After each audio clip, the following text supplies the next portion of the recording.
Bienvenidos, viajeros del tiempo y del mito, a El Manuscrito Eterno. ¿Alguna vez te has preguntado cómo un reino africano olvidado por la historia moderna llegó a rivalizar con Roma, Persia y el lejano Oriente? ¿Qué secretos guardaban aquellas tierras donde las montañas etíopes se encuentran con las aguas del Mar Rojo?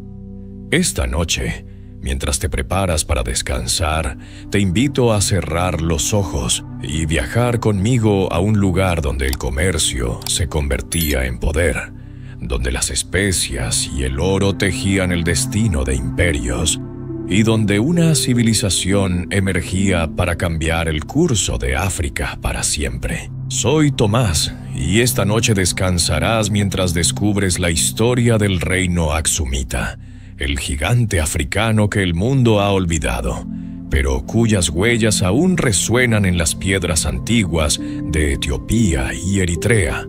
Recuéstate, respira profundo y abre tu mente a un viaje que te llevará a las alturas de la meseta etíope, donde el viento susurra historias de reyes, comerciantes y una fe inquebrantable. En las tierras altas del Cuerno de África, donde las montañas se elevan como guardianes ancestrales y los valles esconden secretos milenarios, comenzó a gestarse uno de los imperios más fascinantes y menos conocidos de la antigüedad.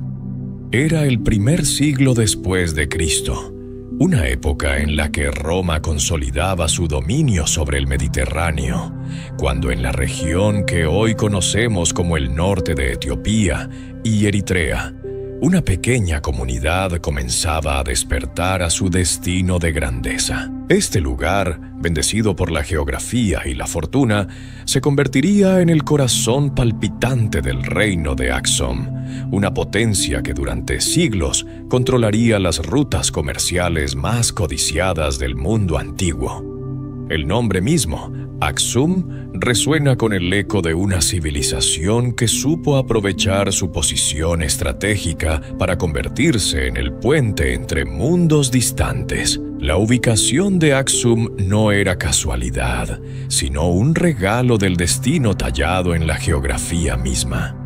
Situada en las alturas de la meseta etíope, a más de 2.000 metros sobre el nivel del mar, la región disfrutaba de un clima templado que contrastaba dramáticamente con las áridas llanuras circundantes.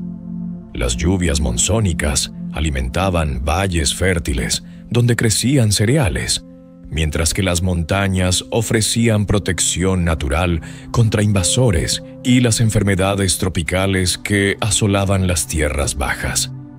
Pero lo más importante era su proximidad al Mar Rojo, esa arteria vital del comercio antiguo que conectaba el mundo mediterráneo con las misteriosas tierras de Arabia, India y más allá. Los habitantes de esta región, herederos de antiguas tradiciones semíticas mezcladas con poblaciones cushitas, comenzaron a comprender que su tierra natal era una encrucijada donde convergían los deseos de imperios lejanos. Los orígenes de Aksum se pierden en la nebulosa del tiempo, mezclándose con leyendas y realidades que los arqueólogos aún intentan desentrañar. Algunos estudiosos sugieren que el reino emergió de la influencia del antiguo reino de Dahomey, una civilización anterior que floreció en la región desde aproximadamente el siglo X a.C. Otros hablan de migraciones desde el sur de Arabia, de comerciantes y colonos que cruzaron el Mar Rojo llevando consigo conocimientos de escritura, arquitectura y organización social. Lo cierto es que en el primer siglo después de Cristo, cuando el geógrafo griego conocido como el autor del periplo del mar Eritreo escribió sobre estas tierras, Aksum ya era una realidad palpable. Una comunidad organizada que comenzaba a extender sus tentáculos comerciales hacia el mundo conocido. La verdad, como suele ocurrir con los grandes imperios, probablemente reside en una compleja amalgama de influencias locales y externas que se fusionaron en algo único y poderoso. El comercio fue el alma que dio vida al cuerpo de Asum, la fuerza motriz que transformó una comunidad de altiplano en una potencia regional.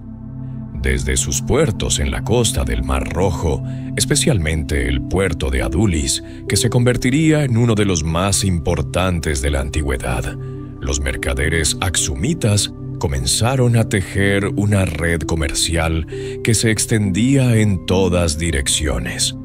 Hacia el sur, las caravanas penetraban en el interior africano en busca de marfil de elefante, codiciado por artesanos de todo el mundo antiguo.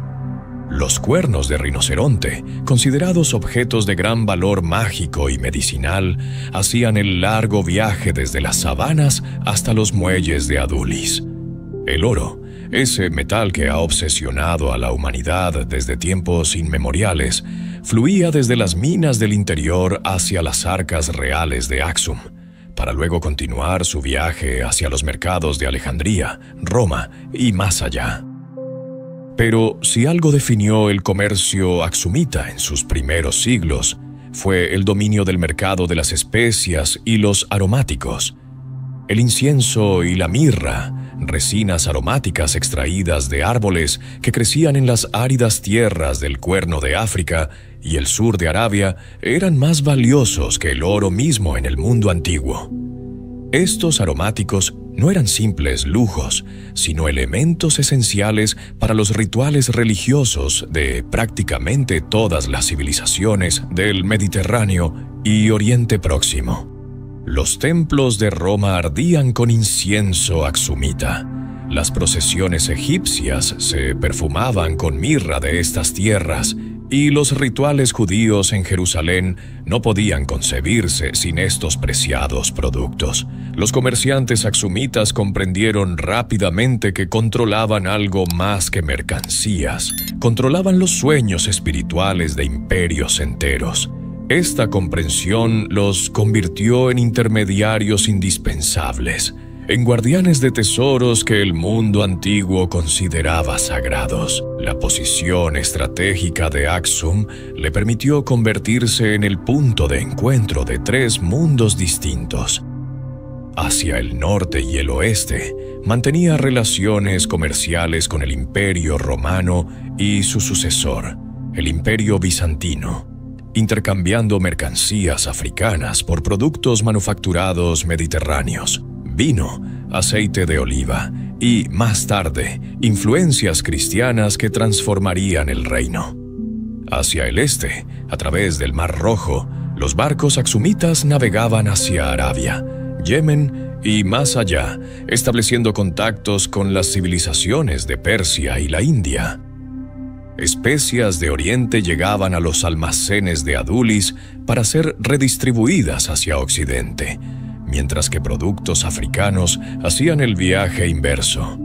Hacia el sur, las caravanas penetraban en regiones apenas conocidas por el mundo greco-romano, trayendo no solo mercancías, sino también conocimientos sobre tierras que los geógrafos clásicos apenas podían imaginar. La riqueza generada por este comercio no tardó en manifestarse en la emergencia de una clase gobernante sofisticada y poderosa.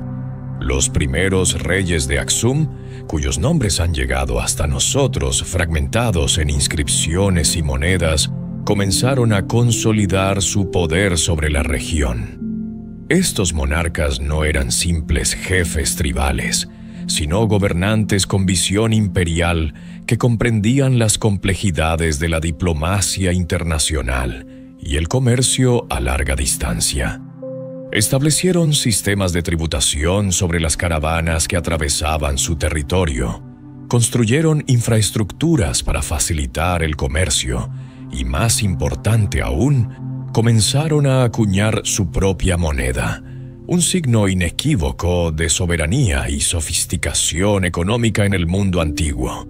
Estas monedas, que llevarían inscripciones en griego y más tarde en yez, circulaban no solo dentro del reino, sino en los mercados de todo el Mediterráneo oriental y Arabia. La organización social de Aksum en estos primeros siglos reflejaba la complejidad de una sociedad en rápida transformación. En la cúspide se encontraba el rey, o Negus, quien gobernaba con autoridad absoluta, pero rodeado de una corte de nobles y consejeros.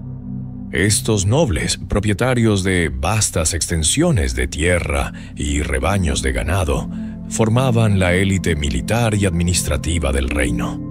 Por debajo se extendía una clase de comerciantes y artesanos, hombres libres que prosperaban gracias al comercio floreciente y cuyas habilidades en metalurgia, construcción y navegación eran esenciales para el funcionamiento del Estado. Los campesinos trabajaban las tierras fértiles de los valles, cultivando tef, el cereal autóctono que sigue siendo la base de la dieta etíope, junto con cebada, trigo y legumbres. Y en la base de esta pirámide social se encontraban los esclavos, muchos de ellos capturados en incursiones hacia regiones vecinas o comprados en mercados para trabajar en las propiedades de los nobles o ser vendidos en los puertos costeros. El periplo del mar Eritreo, ese fascinante documento comercial del siglo I después de Cristo, nos ofrece una ventana única hacia el Aksum de aquella época. Su autor anónimo, probablemente un comerciante greco-egipcio que conocía bien las rutas del Mar Rojo, describe a Adulis como un puerto próspero, donde convergen mercancías de todo el mundo conocido. Habla del rey de Aksum como de un gobernante poderoso que controla el comercio del interior, mencionando específicamente el marfil, los cuernos de rinoceronte, el oro y las conchas de tortuga que fluyen hacia el puerto. Esta descripción, aunque breve, confirma que ya en el siglo I, Aksum había establecido su posición como potencia comercial regional. El texto también revela algo más sutil, pero igualmente importante: la integración de Aksum en las redes de conocimiento del mundo greco-romano. El hecho de que comerciantes mediterráneos conocieran y valoraran este reino africano habla de su creciente importancia en el escenario internacional. Mientras la noche avanza y tu respiración se hace más profunda, imagina esas caravanas de camellos atravesando paisajes áridos. Los marineros aksumitas navegando las aguas turbulentas del Mar Rojo. Los mercaderes negociando en lenguas que mezclaban el yis local con el griego de los comerciantes mediterráneos y las lenguas semíticas de Arabia. Este era un mundo en movimiento constante, donde las mercancías viajaban miles de kilómetros y las ideas cruzaban fronteras con la misma fluidez que las especias y el oro. Aksum, en su primer siglo de existencia documentada, ya había aprendido la lección fundamental que definiría su grandeza, que en la antigüedad, como hoy, el verdadero poder no residía solo en las armas o las murallas, sino en la capacidad de conectar mundos distantes y convertirse en el puente indispensable entre civilizaciones que de otro modo permanecerían separadas por vastos océanos de arena y agua. Este era apenas el amanecer del gigante africano, y los siglos venideros traerían gloria, fe y monumentos que desafiarían al tiempo mismo. Respira profundamente y permite que tu mente viaje ahora hacia un momento crucial en la historia de Aksum. Un instante en el que la fe y el poder se entrelazaron para siempre. Era el siglo después de Cristo, una época en la que el cristianismo apenas comenzaba a salir de las catacumbas romanas para convertirse en la religión oficial del imperio.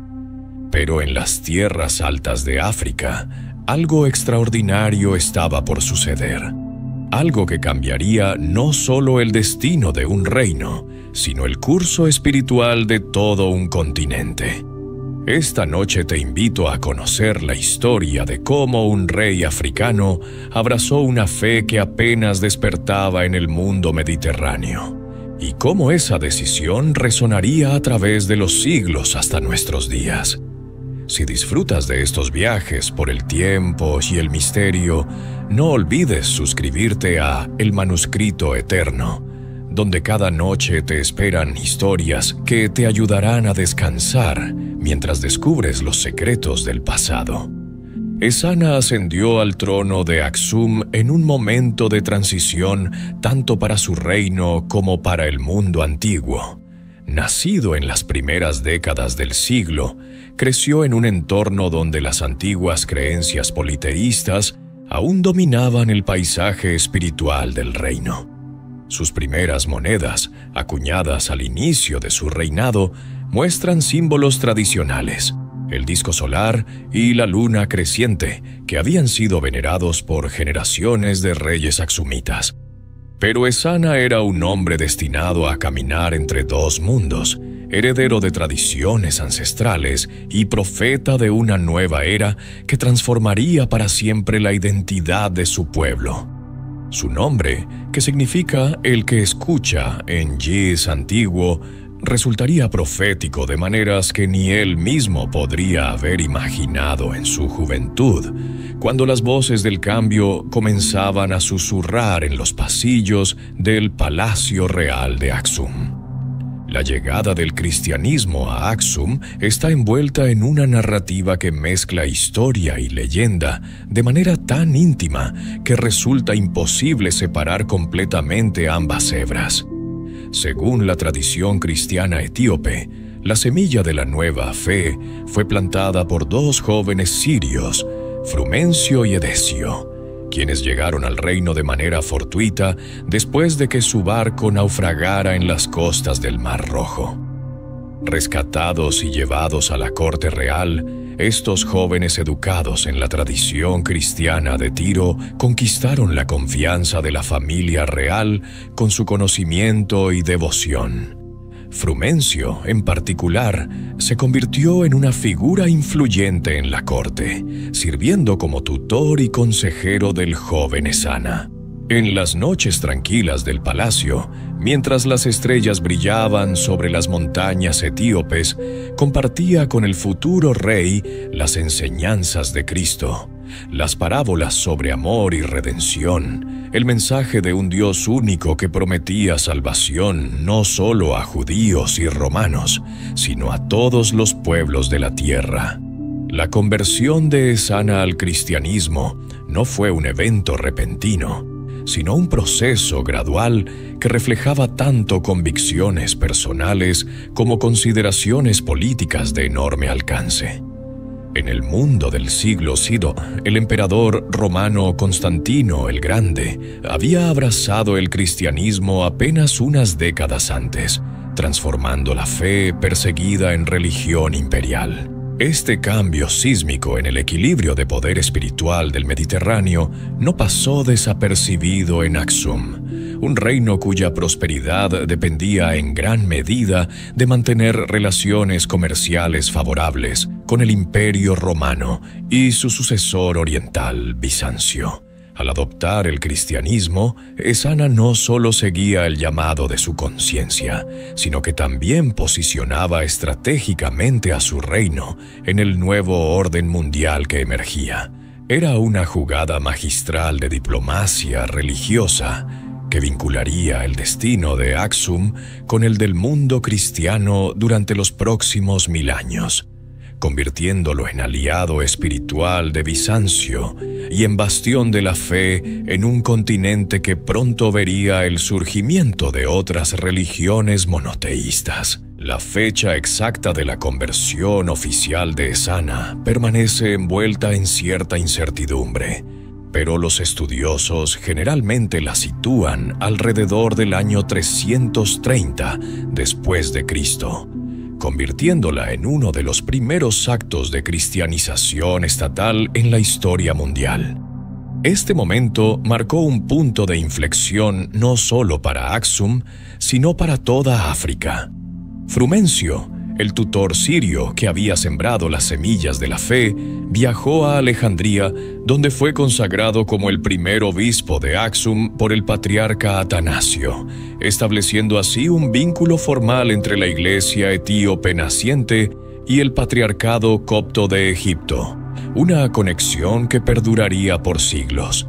De regreso en Aksum, Frumencio, ahora conocido como Abuna Salama en la tradición etíope, comenzó la tarea titánica de convertir no solo a la corte real, sino a todo el reino. Las antiguas deidades solares fueron gradualmente reemplazadas por el símbolo de la cruz.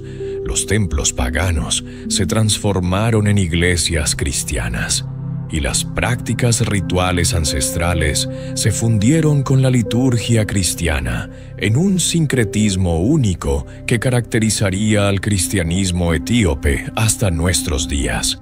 Pero si algo verdaderamente captura la trascendencia de este momento histórico, son las inscripciones que Ezana mandó grabar en piedra para proclamar su nueva fe y sus victorias militares. Estas inscripciones, descubiertas por arqueólogos en los siglos XIX y XX, son testimonios extraordinarios escritos en 3 lenguas distintas: el Yis, lengua local de Aksum, que se convertiría en el idioma litúrgico de la iglesia etíope; el griego, lengua franca del mundo mediterráneo oriental; y el sabeo, lengua del sur de Arabia que reflejaba las conexiones comerciales del reino con la península arábiga. Esta elección trilingüe no era casual ni meramente decorativa, sino una declaración política y cultural de primera magnitud. Al inscribir sus proclamas en estas 3 lenguas, Ezana anunciaba que Aksum era un reino cosmopolita que se comunicaba simultáneamente con 3 mundos distintos, manteniendo sus raíces africanas mientras dialogaba con el Mediterráneo greco-romano y Arabia. El contenido de estas inscripciones resulta igualmente fascinante por lo que revela sobre la transformación espiritual del reino. Las inscripciones más tempranas de Ezana invocan a las deidades tradicionales, mencionando a Mahrem, el dios de la guerra equivalente al Ares griego, y otros dioses del panteón politeísta aksumita.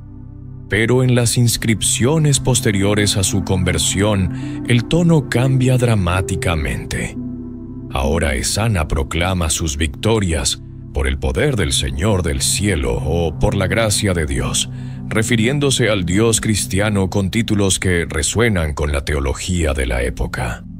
Una inscripción particularmente emotiva describe cómo Ezana, por la gracia de Dios, rey de Aksum, sometió a diversos pueblos rebeldes y restauró el orden en su reino. El lenguaje es poderoso y evocador, mezclando la autoridad militar con la legitimidad religiosa de una manera que recordaba a los edictos del emperador Constantino, pero con un sabor distintivamente africano. Estas piedras inscritas, que aún hoy pueden contemplarse en los campos de estelas de Aksum, son libros abiertos que nos hablan a través de los siglos sobre una transformación que cambió el alma de una nación. La adopción del cristianismo por parte de Aksum tuvo consecuencias que resonaron mucho más allá de las fronteras del reino.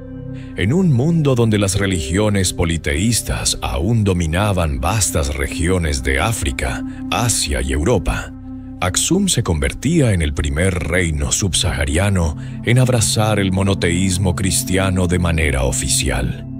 Esta decisión precedió por siglos la cristianización de la mayor parte de Europa, donde pueblos germánicos, eslavos y escandinavos aún adoraban a sus panteones tribales.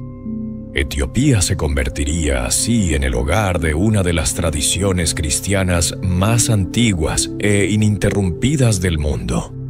Una fe que sobreviviría a las invasiones, al surgimiento del Islam, a los intentos de conversión católica durante la época colonial, permaneciendo como un pilar de identidad nacional hasta el día de hoy.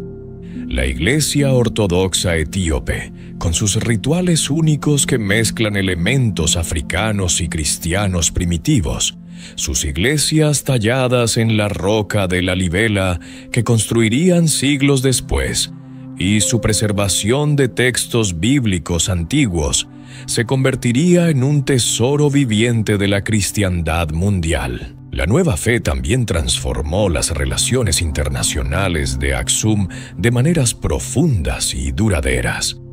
La alianza espiritual con Bizancio, el imperio romano de Oriente que gobernaba desde Constantinopla, se fortaleció enormemente. Los emperadores bizantinos veían en Aksum un aliado natural en su constante rivalidad con el imperio persa sasánida. Las cartas y embajadas fluyeron entre ambas cortes, intercambiando no solo mercancías, sino también conocimientos teológicos, artesanos y en ocasiones apoyo militar. Cuando los persas amenazaban las rutas comerciales del Mar Rojo, Aksum y Bizancio coordinaban respuestas conjuntas. Cuando surgían disputas teológicas que dividían a la cristiandad, como las controversias monofisitas sobre la naturaleza de Cristo, Aksum participaba activamente en estos debates que moldeaban el futuro de la fe.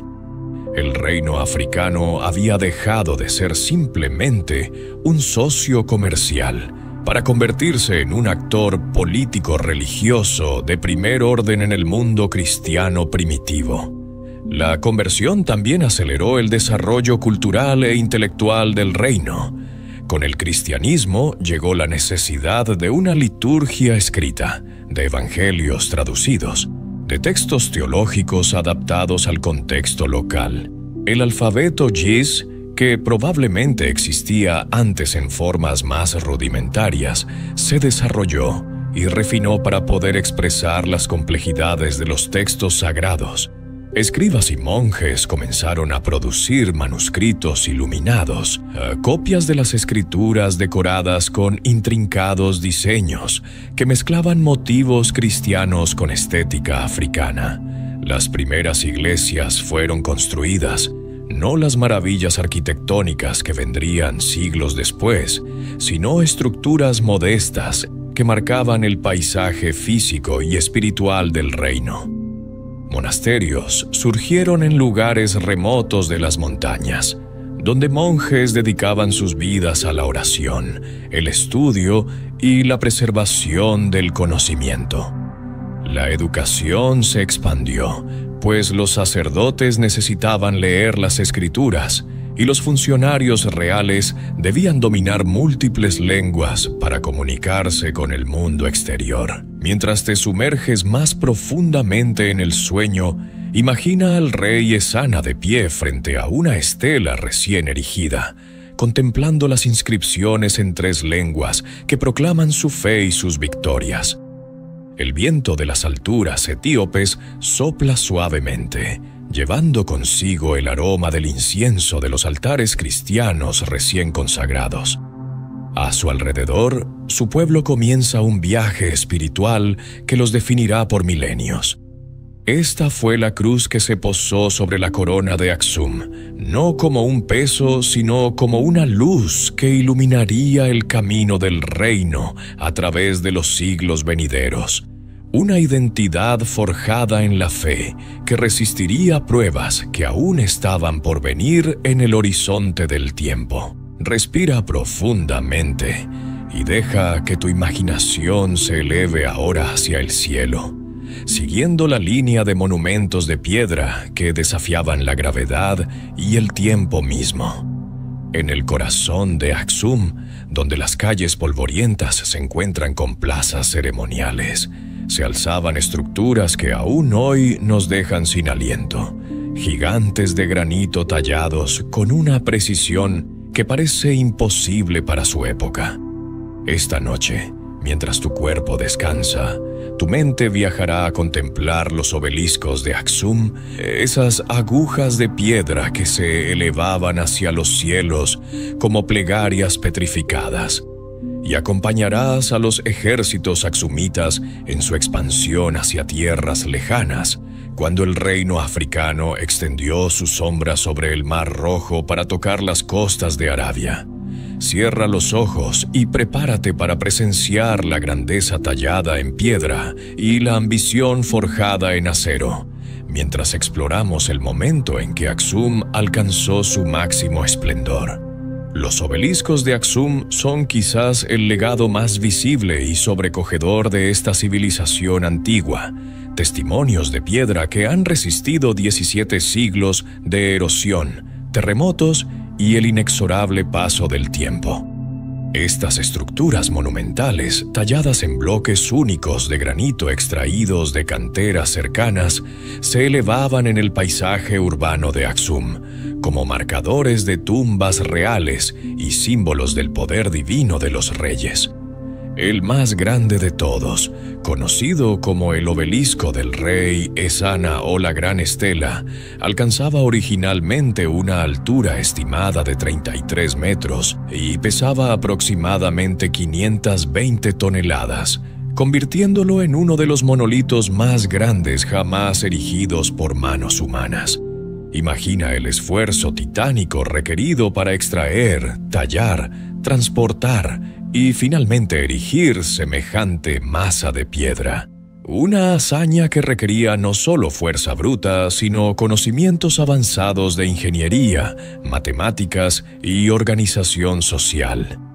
Cada obelisco era una declaración de poder, una forma de comunicar a súbditos y visitantes extranjeros que Aksum era una civilización capaz de dominar la naturaleza misma. La superficie de estos obeliscos no era lisa, sino elaboradamente decorada con relieves que imitaban la arquitectura de palacios de múltiples pisos.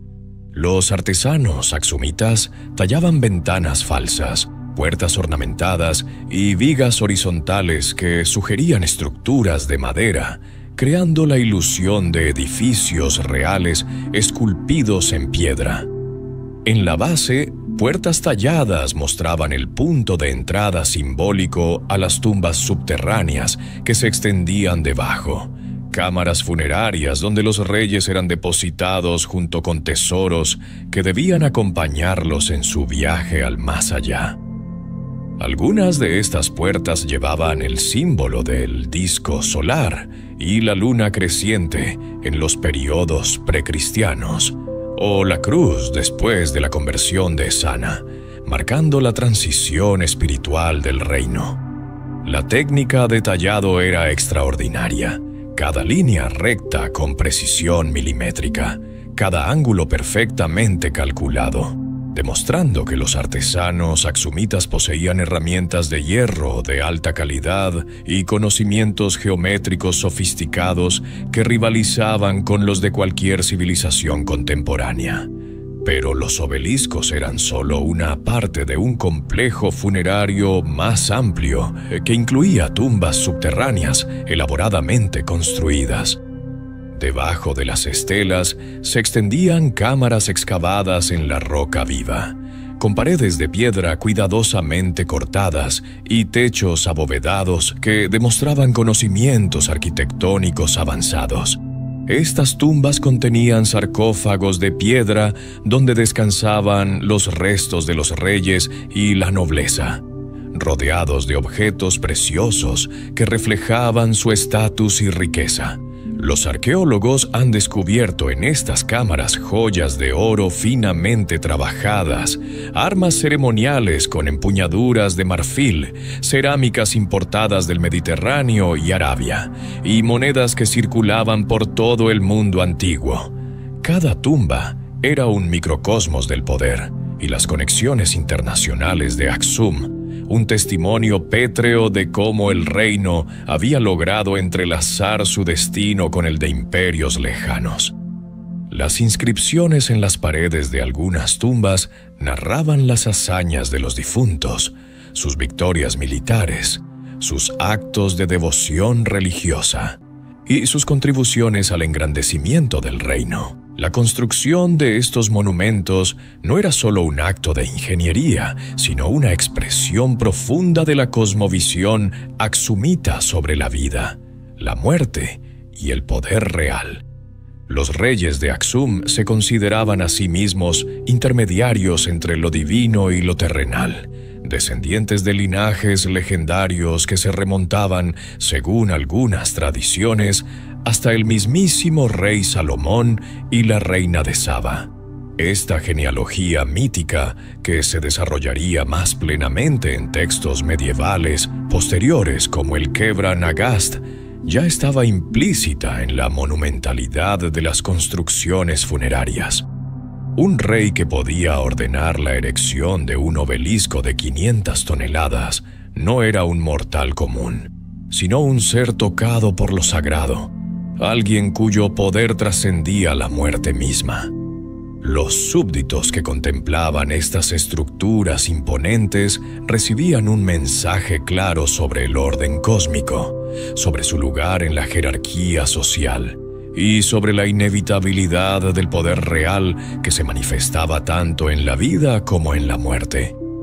Pero la ambición de Aksum no se limitaba a levantar monumentos en su territorio, sino que se extendía hacia la expansión militar y el control de nuevas tierras y rutas comerciales. Durante los siglos IV, V y VI después de Cristo, el reino alcanzó su máxima extensión territorial, proyectando su poder más allá del Mar Rojo hacia la península arábiga. La región del actual Yemen, conocida en la antigüedad como Himyar, se convirtió en el objetivo principal de las ambiciones imperiales aksumitas. Esta tierra fértil del sur de Arabia, con sus ciudades prósperas, sus sistemas de irrigación sofisticados y su posición estratégica en las rutas del incienso, era una presa demasiado valiosa para ignorar. Los reyes de Aksum, especialmente durante el reinado de Caleb en el siglo VI, lanzaron expediciones militares a través del Mar Rojo, transportando ejércitos enteros en flotas de barcos construidos específicamente para estas campañas de conquista. La conquista de Himyar por parte del rey Caleb alrededor del año 525 después de Cristo fue uno de los momentos culminantes del poder militar aksumita. Según las crónicas bizantinas y las inscripciones aksumitas, la intervención fue motivada tanto por razones religiosas como políticas. El rey himyarita Du-Nuwas, quien había abrazado el judaísmo, había comenzado una persecución de los cristianos en su reino, ejecutando a comerciantes y misioneros que profesaban la fe de Cristo. Estos actos de persecución no solo ofendían las sensibilidades religiosas del cristianizado Aksum, sino que también amenazaban los intereses comerciales del reino en la región. Caleb, presentándose como defensor de la cristiandad y protector de los oprimidos, cruzó el Mar Rojo con un ejército que las fuentes describen como numeroso y bien equipado. La campaña fue exitosa. Du-Nuwas fue derrotado y, según la leyenda, se arrojó al mar con su caballo antes que enfrentar la captura. Himyar se convirtió en un estado vasallo de Aksum, gobernado por virreyes designados desde la capital africana. Esta expansión hacia Arabia insertó a Aksum en el complejo tablero geopolítico del mundo antiguo tardío, convirtiéndolo en un actor relevante en la rivalidad secular entre los dos superpoderes de la época, el Imperio bizantino y el Imperio persa-sasánida. Para Bizancio, que gobernaba desde Constantinopla, Aksum era un aliado natural y valioso. Los emperadores bizantinos veían en el reino africano un socio estratégico que podía ejercer presión sobre el flanco sur de Persia, amenazando las rutas comerciales persas en el Golfo Pérsico y el Océano Índico. Las cartas diplomáticas fluían entre ambas cortes cristianas, coordinando estrategias y compartiendo inteligencia sobre los movimientos persas. El emperador Justiniano I, quien reinó durante gran parte del siglo VI y es recordado por sus ambiciosas campañas de reconquista del Mediterráneo occidental, mantenía correspondencia regular con los reyes de Aksum, reconociendo su importancia como aliado oriental. Por su parte, Persia no podía ignorar la presencia aksumita en el sur de Arabia, una región que los sasánidas consideraban dentro de su esfera de influencia natural. La respuesta persa no se hizo esperar, y en los años posteriores a la conquista aksumita de Himyar, los persas comenzaron a planear su propia intervención en la región. Alrededor del año 570 después de Cristo, fuerzas persas invadieron Yemen, expulsando a los gobernadores aksumitas y estableciendo su propio dominio sobre la región. Esta pérdida fue un golpe significativo para Aksum, no solo en términos territoriales, sino también en términos de prestigio y control sobre las rutas comerciales. El episodio demostraba que, a pesar de su poder considerable, Aksum tenía límites, y que mantener territorios a través del Mar Rojo presentaba desafíos logísticos enormes que incluso un reino poderoso podía tener dificultades para sostener indefinidamente. La diplomacia aksumita durante este periodo de expansión y rivalidad imperial era sofisticada y multifacética. El reino mantenía embajadas en Constantinopla, donde diplomáticos aksumitas negociaban tratados comerciales y alianzas militares con funcionarios bizantinos. Monedas aksumitas circulaban en mercados tan lejanos como la India y el Mediterráneo, llevando inscritas en griego los títulos de los reyes y símbolos de la cruz cristiana, una forma de propaganda política que anunciaba al mundo la civilización y la fe del reino. Los regalos diplomáticos fluían en ambas direcciones. Marfil, incienso y animales exóticos viajaban desde Aksum hacia las cortes de Constantinopla y otras capitales, mientras que sedas, vinos y objetos de lujo manufacturados hacían el viaje de regreso. Esta red de intercambios convertía a Aksum en un nodo crucial en el sistema internacional del mundo antiguo tardío, un reino cuya voz era escuchada cuando se tomaban decisiones que afectaban el equilibrio de poder en 3 continentes. Mientras te hundes más profundamente en el sueño, visualiza esos obeliscos alzándose contra el cielo africano, sus sombras alargándose al atardecer sobre las plazas donde comerciantes de todo el mundo conocido intercambiaban mercancías y noticias. Imagina los barcos aksumitas cruzando el Mar Rojo con sus velas hinchadas por el viento, llevando soldados hacia conquistas en tierras lejanas y regresando cargados de tributos.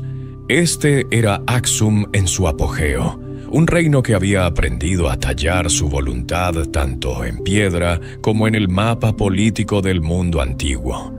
Una civilización que se atrevía a soñar con grandeza y poseía los medios para materializar esos sueños en monumentos eternos y conquistas épicas. Respira lentamente y prepárate para presenciar cómo incluso los imperios más poderosos deben enfrentar el inevitable paso del tiempo.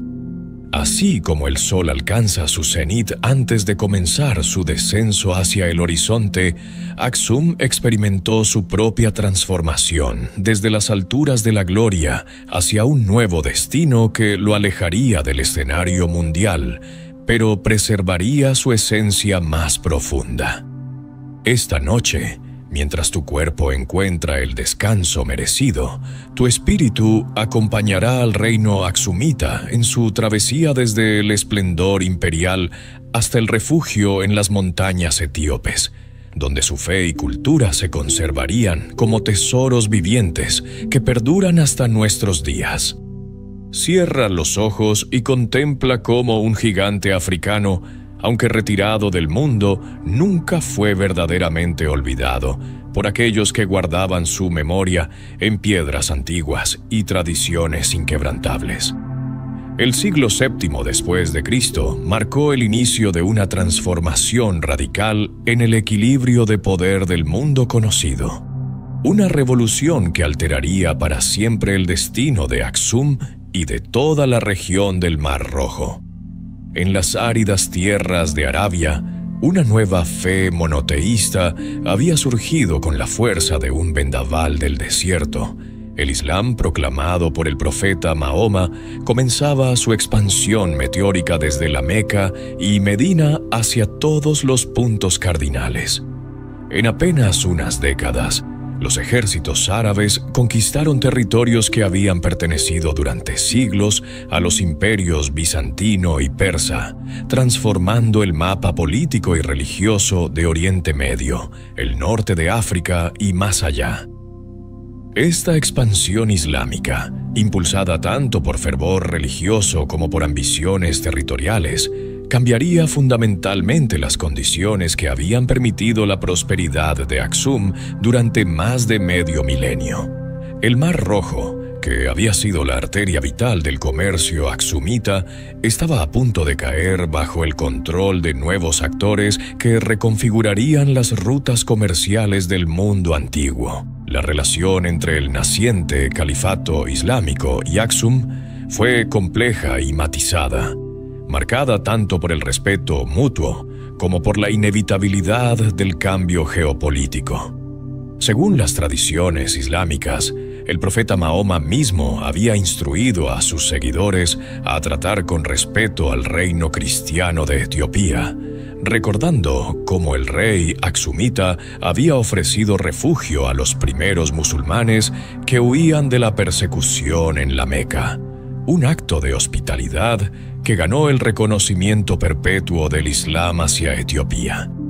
Esta memoria histórica probablemente evitó una conquista militar directa de Aksum por parte de las fuerzas islámicas, pero no pudo detener la transformación económica que vendría. A medida que los árabes tomaban control de Egipto, el Levante y eventualmente todo el norte de África, las antiguas rutas comerciales que habían enriquecido a Aksum comenzaron a fluir por nuevos canales que evitaban o minimizaban la participación del reino etíope. El puerto de Adulis, que durante siglos había sido uno de los centros comerciales más importantes del Mar Rojo, comenzó un lento pero inexorable declive. Los comerciantes árabes, ahora dominando las costas de ambos lados del mar, establecieron nuevos puertos y rutas que conectaban directamente el mundo islámico con India y el lejano Oriente, reduciendo la necesidad de intermediarios aksumitas. El comercio de incienso y mirra, que había sido monopolio aksumita, pasó gradualmente a manos de mercaderes árabes que controlaban tanto las regiones productoras como los mercados de consumo. El oro y el marfil africano comenzaron a fluir hacia el norte a través de rutas del Sahara controladas por estados islámicos emergentes, en lugar de dirigirse hacia los puertos del Mar Rojo. Esta transformación económica fue devastadora para un reino cuya prosperidad se había construido sobre su papel como puente comercial entre continentes. Las arcas reales se vaciaron. La capacidad del Estado para mantener infraestructuras decayó y el poder central de la monarquía aksumita se debilitó gradualmente. Pero el declive económico no fue el único desafío que enfrentó Aksum durante estos siglos turbulentos. Desde el Southern, pueblos que habían estado bajo el dominio o la influencia aksumita comenzaron a afirmar su independencia, aprovechando el debilitamiento del poder central. Las tribus Beja del norte, los Agau de las regiones montañosas y otros grupos étnicos que habían sido súbditos o aliados del reino empezaron a rebelarse o simplemente a ignorar la autoridad de los reyes aksumitas. El territorio efectivo controlado desde la capital se encogía gradualmente, reduciendo aún más los ingresos tributarios y el poderío militar del Estado. Los raids y conflictos locales se multiplicaron, creando una atmósfera de inseguridad que contrastaba dramáticamente con los siglos de estabilidad relativa que habían caracterizado el apogeo del reino. Las inscripciones reales, que antes celebraban conquistas gloriosas y victorias sobre enemigos lejanos, cesaron gradualmente, como si los reyes ya no tuvieran hazañas dignas de ser talladas en piedra para la eternidad. Frente a estos desafíos múltiples e interconectados, los gobernantes y el pueblo de Aksum tomaron una decisión que definiría los siguientes siglos de su historia: el repliegue hacia las montañas del interior etíope. Esta no fue una retirada precipitada, sino un proceso gradual que se extendió a lo largo de los siglos VIII, IX y X. A medida que el centro de gravedad político y cultural del reino se desplazaba desde las tierras bajas cercanas al Mar Rojo hacia las alturas más seguras y defendibles del interior, la capital misma fue eventualmente abandonada. Sus palacios y templos cayeron en desuso. Sus obeliscos permanecieron como testigos silenciosos de una grandeza pasada. Los reyes establecieron nuevas capitales en lugares más remotos, donde las montañas ofrecían protección natural contra invasores y donde las tradiciones podían preservarse lejos de las influencias externas que ahora dominaban las costas. Este repliegue hacia las montañas tuvo consecuencias profundas para la identidad y la cultura etíope. Aislado del mundo islámico que lo rodeaba por todos lados, excepto las inaccesibles montañas, el cristianismo etíope se desarrolló por caminos únicos, preservando tradiciones de la cristiandad primitiva que se habían perdido en otras partes del mundo cristiano.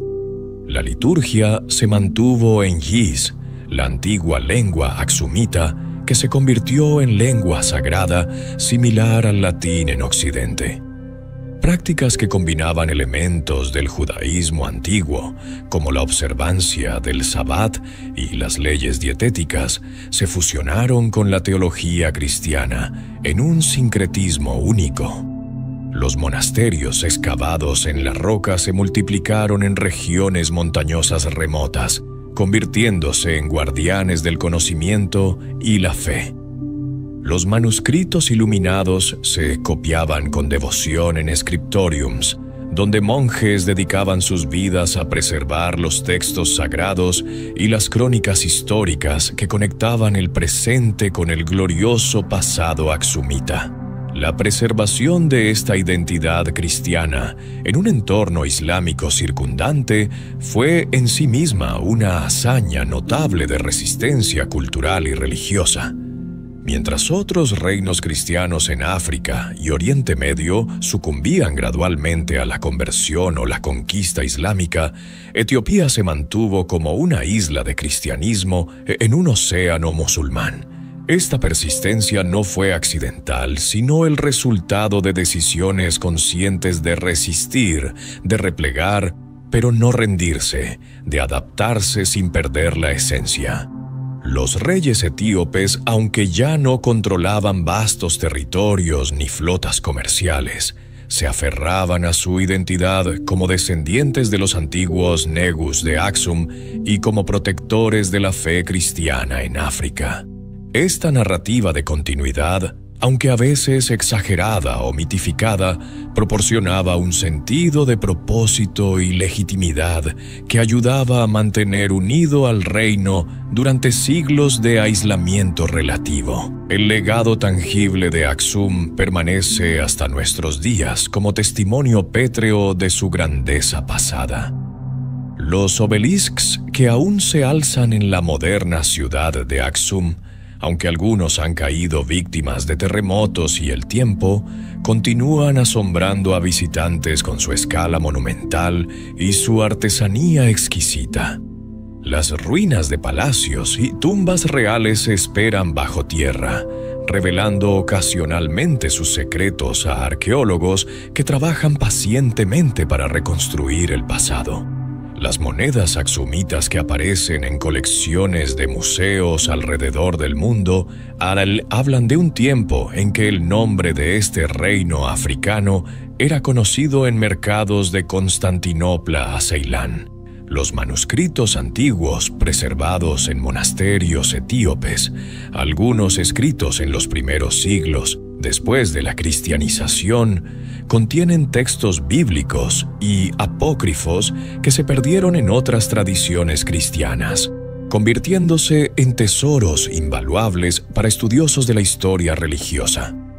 Pero quizás el legado más profundo de Aksum reside no en las piedras, sino en la identidad viva del pueblo etíope. La memoria del reino, aunque a veces mezclada con leyendas y mitos, ha permanecido como elemento central de la conciencia nacional etíope a través de los siglos. Las iglesias ortodoxas etíopes, con sus rituales únicos que mezclan elementos africanos y del cristianismo primitivo, son herederas directas de la conversión del rey Esana en el siglo IV. El alfabeto Giz, desarrollado y refinado durante el período aksumita, sigue siendo utilizado en la liturgia y es el ancestro de los alfabetos modernos de Etiopía y Eritrea. Las leyendas sobre la reina de Saba y el rey Salomón, compiladas en textos medievales como el Kebra Nagast, conectan la identidad etíope con narrativas bíblicas y con el prestigio del antiguo Israel, pero también con la grandeza de Aksum, que se veía a sí mismo como heredero de estos linajes legendarios. Mientras la noche avanza hacia su momento más profundo y tu respiración se hace cada vez más tranquila, reflexiona sobre el viaje que hemos realizado juntos. Desde el surgimiento de una potencia comercial en el primer siglo hasta su transformación en reino de montaña en el 10º, hemos presenciado cómo Aksum navegó las corrientes de la historia con sabiduría y resiliencia. Este reino africano nos enseña que la grandeza no se mide solo por la extensión de territorios conquistados o la altura de monumentos erigidos, sino por la capacidad de adaptarse sin perder la esencia, de preservar lo valioso incluso en tiempos de cambio radical.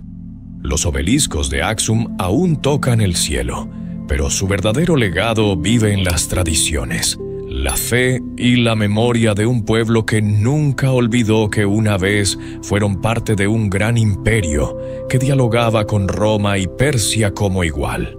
Duerme ahora con la paz que viene de conocer historias que el tiempo no pudo borrar y permite que el espíritu del gigante africano te acompañe en tus sueños, recordándote que algunos legados son verdaderamente eternos.